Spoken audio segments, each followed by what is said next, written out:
Est-ce que vous vous êtes déjà demandé à quoi la vie alien pouvait ressembler? Eh bah si c'est le cas, vous êtes au bon endroit. Alors n'hésitez pas à liker et à vous abonner, et c'est parti. Tout d'abord, il faut savoir que la vie est un immense réseau de réactions chimiques, et pour que la chimie de la vie se déroule dans de bonnes conditions, il faut plusieurs facteurs. De l'énergie, donc le soleil, la géothermie, etc., mais pas trop sinon ça va cramer. Ce qu'il faut, c'est l'exacte quantité, et on peut la trouver sur les planètes, car elles sont assez proches des sources d'énergie, donc les étoiles, mais assez éloignées pour celles qui sont dans la zone habitable. Il faut aussi une grande diversité d'éléments chimiques, comme du soufre, du carbone, de l'oxygène, etc. Enfin, il faut pas que ça soit une planète faite de fer, quoi. Et enfin, nous avons besoin d'un liquide solvant, comme l'eau par exemple. Car les solvants dissolvent beaucoup d'éléments chimiques, et plus largement, dans les liquides, les molécules contrairement aux solides et aux gaz, peuvent facilement se lier pour former des molécules. Et toutes ces conditions étaient réunies sur la Terre primitive. Il y a 4 milliards d'années au fond des océans de la Terre, des réactions chimiques complexes et étranges se produisirent, au fond de l'océan, dans les chambres hydrothermales. Donc, des molécules organiques, de l'eau et de l'énergie, la vie naquit par des réactions chimiques encore non reproduites à ce jour. Ainsi, la chimie devient la biologie, et cette opération s'est sûrement reproduite plus d'une fois.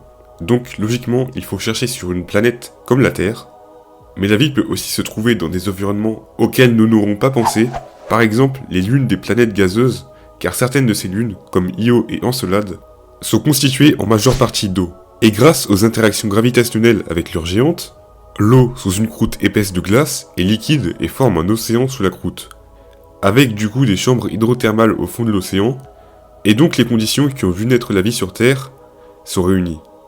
Mais malheureusement, ou heureusement, les scientifiques refusent de faire une expédition sur ces lunes pour éviter d'abîmer la vie potentielle qui s'y trouve. Comme autre lieu, on a aussi Mars, car en 1976, le robot du programme Viking a analysé le sol et y a trouvé quelque chose de très surprenant. En effet, en y injectant des nutriments, le sol martien a émis des radiations similaires à celles que le sol sur Terre émet. Était-ce un phénomène géologique ou un phénomène biologique? Le mystère reste entier.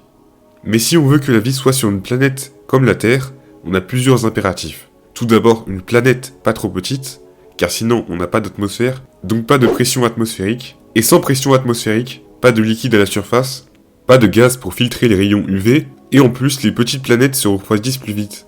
Enfin plutôt leur centre en fait. Du coup plus de champs magnétiques, pas de tectonique des plaques, et plus d'éruptions volcaniques. Bref, en gros cette planète, ça sera Mercure, une planète sans vie.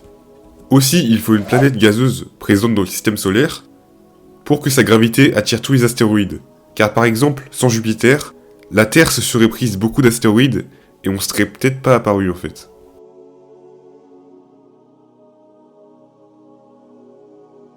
Bon, maintenant qu'on a vu les conditions nécessaires pour la vie, on va voir quelle forme elle peut avoir. Déjà, si on veut une vie similaire à la nôtre, il nous faut une biochimie basée sur le carbone. En effet, toute la vie sur la Terre est basée sur cet atome. Et il est l'atome le plus probable pour une vie ailleurs que sur Terre, car il est très présent dans l'univers et peut former 4 liaisons avec d'autres atomes, ce qui le rend très utile dans la formation de longues molécules stables, comme l'ADN. Mais ce ne sera pas forcément de l'ADN. Les scientifiques ont récemment découvert près d'1 million d'alternatives à l'ADN, toutes basées sur le carbone. Mais à quoi ressemblerait cette vie ? Si cette vie est sur une planète similaire à la Terre, elle pourrait être très similaire à la nôtre, car si les conditions sur cette planète sont similaires à celles de la Terre, la vie s'adapterait en conséquence et aurait les mêmes formes et aptitudes sans être liée aux formes terrestres. Ce phénomène a déjà été observé sur Terre à plusieurs reprises, où la vue, le vol, la respiration ou encore la photosynthèse ont déjà évolué indépendamment chez plusieurs branches, dont certaines caractéristiques seraient peut-être universelles à la vie dans l'univers, mais avec quelques différences. Par exemple, sur Terre, les plantes nous paraissent vertes car la chlorophylle absorbe toutes les longueurs d'onde sauf le vert. Mais les plantes aliens pourraient utiliser un pigment différent si la couleur de leur étoile est différente. Les plantes vivant près d'étoiles chaudes qui sont bleues auraient une teinte rouge car elles absorberaient la lumière bleue de leur étoile, tandis qu'autour des naines rouges, peu chaudes et lumineuses, les plantes seraient noires car elles auraient besoin d'absorber tous les rayons lumineux. La Terre a même abrité des microalgues qui utilisaient un pigment violet à ses débuts. Donc la vie sur notre planète avec le même soleil pourrait être violette.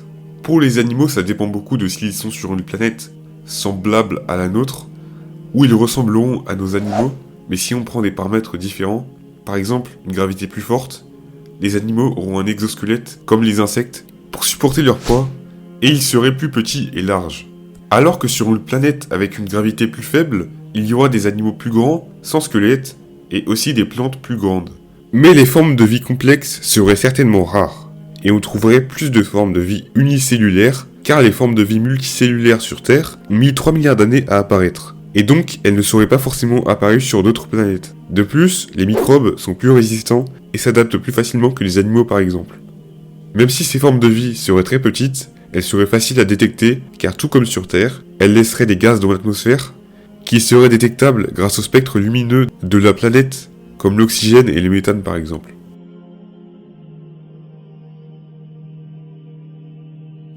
Mais la vie sur d'autres planètes pourrait être basée sur d'autres atomes que le carbone, car en fait les conditions de la vie sur Terre sont plutôt rares dans l'univers. Alors que la vie aurait pu se développer sur des planètes inaptes à la vie carbonée grâce à d'autres atomes. Le silicium, il est similaire au carbone. En effet, il possède tout comme lui 4 liaisons avec d'autres atomes, ce qui lui permet de former des longues molécules, et il est comme le carbone très abondant dans l'univers. Mais il y a des différences dans la solidité des liens, ceux du silicium sont plus faibles, et forment des molécules moins complexes que le carbone. Mais il peut supporter des températures plus extrêmes, que ce soit dans le froid ou le chaud, et donc ça serait un bon candidat pour la vie. Mais en présence d'oxygène, il se solidifie, donc il faudrait une planète sans oxygène pour de la vie basée sur le silicium. Par exemple, Titan, une lune de Saturne, avec des vastes lacs d'hydrocarbures, pourrait être un endroit parfait pour ces formes de vie, qui se nourriraient en décomposant des roches, mais dans des environnements plus chauds, les réactions chimiques se déroulent plus rapidement. Donc, il y aurait une possibilité d'une vie dans le magma d'une planète, ou même sous la Terre, en fait. Et enfin, l'azote et le phosphore. Le phosphore peut former de longues molécules comme le carbone, et grâce à l'azote, ces molécules sont stables. Une biosphère extraterrestre a même été imaginée, où les plantes absorberaient l'ammoniac de l'atmosphère et le phosphore du sol, pour rejeter de l'hydrogène et produire des sucres qui seraient consommés par les animaux. Il y a aussi d'autres éléments comme l'arsenic qui est très similaire au phosphore, ou le soufre, mais c'est très peu probable.